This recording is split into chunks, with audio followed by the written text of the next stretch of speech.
बिस्मिल्लाहिर्रहमानिर्रहीम। अस्सलाम वालेकुम नाज़रीन कराम, मैं हूं मखदूम शहाबुद्दीन और आप देख रहे हैं मेरा फेसबुक और यूट्यूब चैनल। उम्मीद करता हूं आप सब लोग बखैर वाफियत होंगे और जहां भी होंगे अपने अहले खाना समेत खुश भी होंगे और महफूज भी। नाज़रीन कराम, इमरान खान का कहा 100% दुरुस्त साबित हुआ है और एक सफ़ा जो कि अब फट चुका है और तकरीबन इसमें कुछ ऐसी दरारें आ चुकी हैं, कुछ इस तरह के मामलात हो चुके हैं जो अब रिवर्स नहीं हो सकते। इस सब के अंदर ताकतवरों ने नवाज शरीफ और जरदारी पर लंका ढाई है। पिछले 2 दिन से नवाज शरीफ और जरदारी मिलकर कुछ सरप्राइज दे रहे थे ताकतवर हलकों को, और इस्लामाबाद में 2 बड़ी पेशरफ्त हैं और इन 2 बड़ी पेशरफ्त ने पूरे का पूरा मंजरनामा जो है वो वाजे कर दिया है, क्लियर कर दिया, और बहुत कुछ अब वाजे बल्कि आप कह लें कि चीजें बहुत ज्यादा क्रिस्टल क्लियर होती जा रही हैं। और आपको पता है कि कुछ चीजों के ऊपर ताकतवर हलकों के इस इंपोर्टेड हुकूमत के साथ पीडीएम के टोले के साथ इख्तलाफात हैं, और ये इख्तलाफात अभी से नहीं है, पिछले कुछ अरसे से जारी हैं। आप एक तो देखें कि इस्तेहकाम पाकिस्तान पार्टी का कयाम, इस्तेहकाम पाकिस्तान पार्टी के कयाम से बहुत से लोगों के दिल टूटे थे, और ऑल्दो ये पार्टी ठुस हो गई और ये पार्टी बुरे तरीके से फ्लॉप हो गई, इसका कोई मुस्तकबिल नहीं है। और इसने तो कुछ घंटे गुजारे होंगे। परवेज खटक साहब की पार्टी तो वैसे ही उसका बेड़ा गर्क हो गया बनते साथ ही, और परवेज खटक साहब ने बहुत बड़ा यू टर्न भी ले लिया है, मैं उस पर भी आता हूं। लेकिन जो इंपॉर्टेंट चीज है नाज़रीन इकराम, वो आप समझें कि पीपल्स पार्टी बदजन हो गई कि जी हमारी रिप्लेसमेंट बना रहे हैं, हमें अडॉप्ट नहीं कर रहे, और जारी बात है कुछ किंग्स पार्टीज बनाई जा रही हैं जो किंग मेकर हो और वही सारे का सारा निज़ाम बनाएं, वो ना सिर्फ वजीर आजम बनाएं बल्कि वजीर आजम चलाएं। अब ये सारी चीज़ें इन्हें बहुत ज़्यादा हर्ट कर रही हैं, क्योंकि ये तो एक्सपेक्ट कर रहे थे कि सारे के सारे जो बेट्स हैं, सारी बेट्स इन्हीं पे लगा दी जाएंगी और इन्हें कोई ना कोई इसके अंदर लेवरेज मिल जाएगी।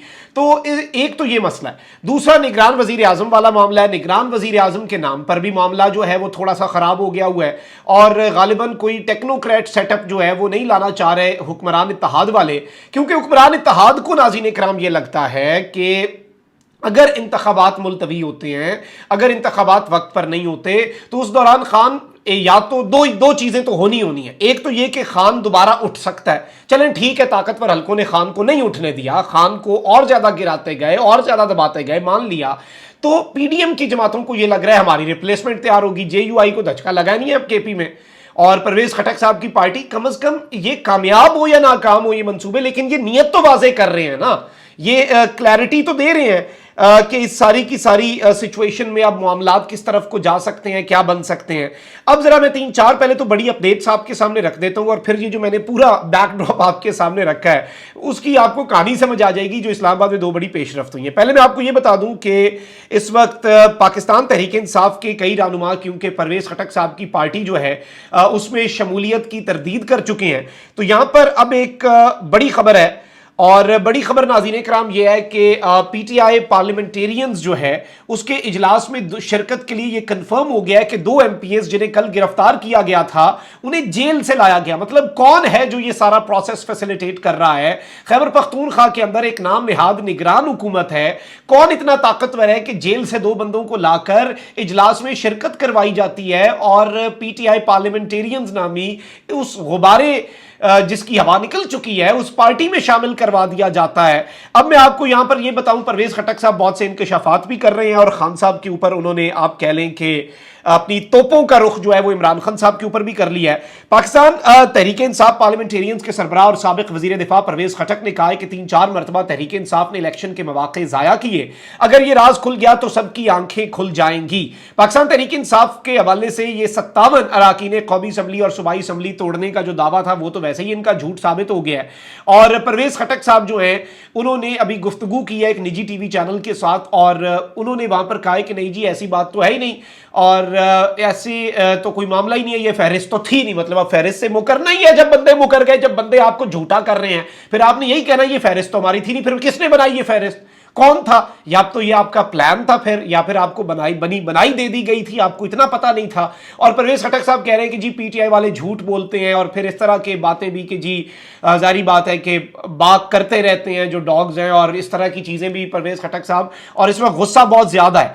और एक और चीज उन्होंने कही कि 20-30 लोग हमसे राब्ते में, मतलब राब्ते में होना, राब्ते में तो भाई कौन किसी के साथ नहीं हो सकता। मैं 50 पाकिस्तान तहरीक इंसाफ के एमएनए के साथ राब्ता कर लूं और मैं अगले दिन भड़क मार दूं कि जी वो मेरे साथ राब्ते में, राब्ते का मतलब क्या है? मतलब आप ज्वाइन कराए ना, आप पावर शो इतना बड़ा आपने, और जियो की खबरें देखे ना, जियो क्या खबर देता है, जियो ने खबर दी कि जी पाकिस्तान तहरीक इंसाफ को बहुत बड़ा झटका लगा, पाकिस्तान तहरीक इंसाफ की बुनियादें हिल के रहेगी। मैंने पहले बताया भाई 57 बंदे बल्कि शामिल करा ले, उसके बावजूद भी, उसके होते हुए भी वो 57 अफराद बल्कि आप 100 कर लें, पीटीआई और इमरान खान के नाम पर वोट लेने वाले जा रहे हैं, वोट देने वाले तो वहीं के वहीं खड़े हैं। और परवेज खटक साहब जो हैं उनके हवाले से यह चीज बड़ी वाज़ेह हो गई है कि वो बहुत जल्द, मतलब इतनी जल्दी तो कोई पार्टी के गुब्बारे से हवा शायद ना निकलती, लेकिन जितनी जल्दी परवेज खटक साहब जो हैं उनके गुब्बारे से हवा निकली है, आप लिटरली अंदाजा भी नहीं कर सकते कि ये सूरत हाल क्या है। और आप इस वक्त उनकी फ्रस्ट्रेशन, और जिन्होंने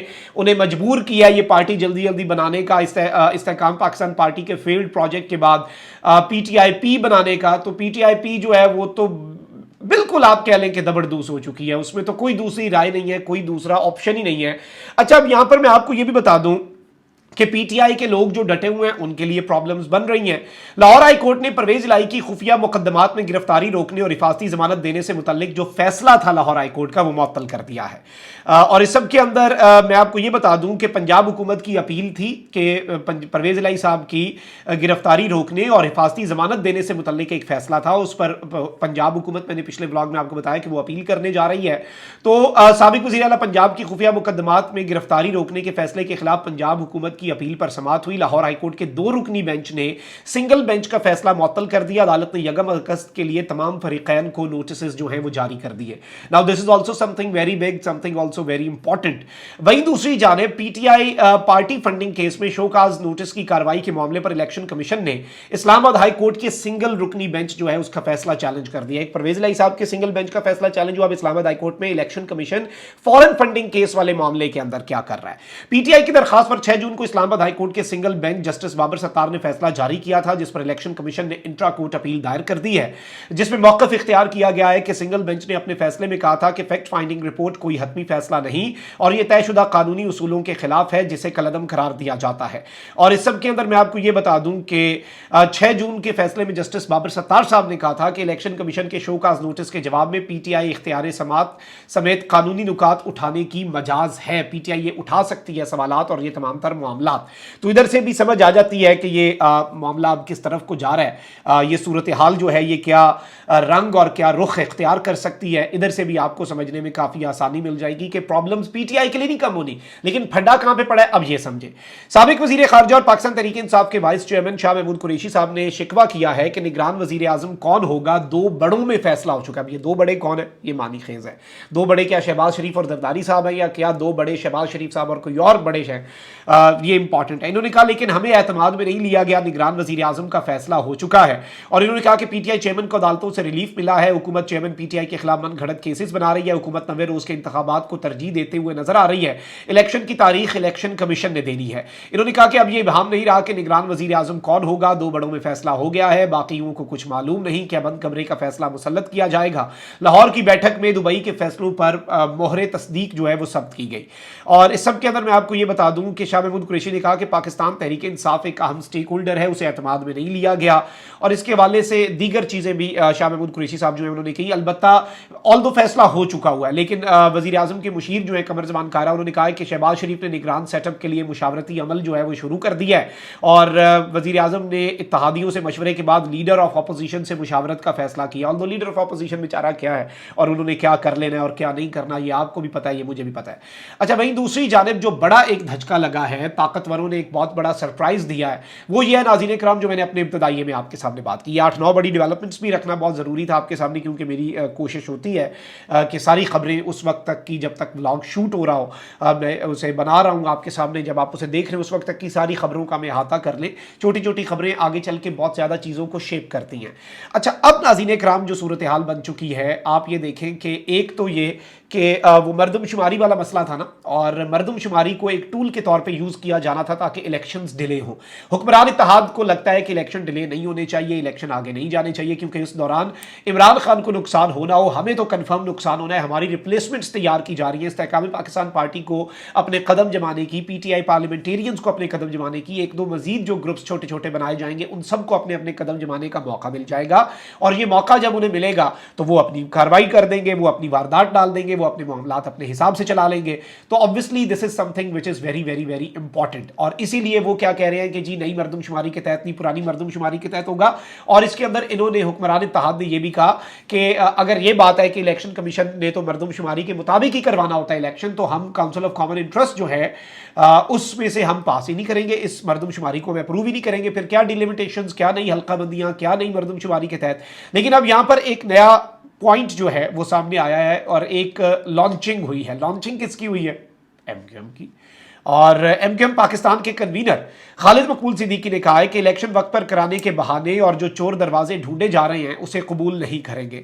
और इन्होंने बहादुराबाद पार्क में प्रेस कॉन्फ्रेंस करते हुए खालिद मकबूल सिद्दीकी साहब ने कहा कि हल्का बंदियों में लिसानी तफरीक की गई, इलेक्शन से पहले ठीक किया जाए, पुरानी मरदमशुमारी पर इंतखाबात कबूल नहीं होंगे। Now this is big. और उन्होंने कहा कि एमक्यूएम पाकिस्तान पुरानी मरदमशुमारी पर इंतखाबात कबूल नहीं करेगी। शफाफ इलेक्शन के लिए निगरान हुकूमत समेत कोई भी फैसला हो और एमक्यूएम की राय उसमें शामिल ना की गई तो यह हमारे हक पर डाका मारने के मुतरादिफ होगा। उन्होंने कहा कि चंद दिन ताखीर होती है तो हो जाए, पर इलेक्शन शफाफ हो। मतलब चंद दिन ताखीर का कोई मसला नहीं, आइन से हटके इलेक्शंस हो जाएं, लेकिन नई मरदमशुमारी के तहत हो। नई मरदमशुमारी, नई हल्का बंदियों और नई वोटर लिस्टों पर ही इंतखाबात होने चाहिए।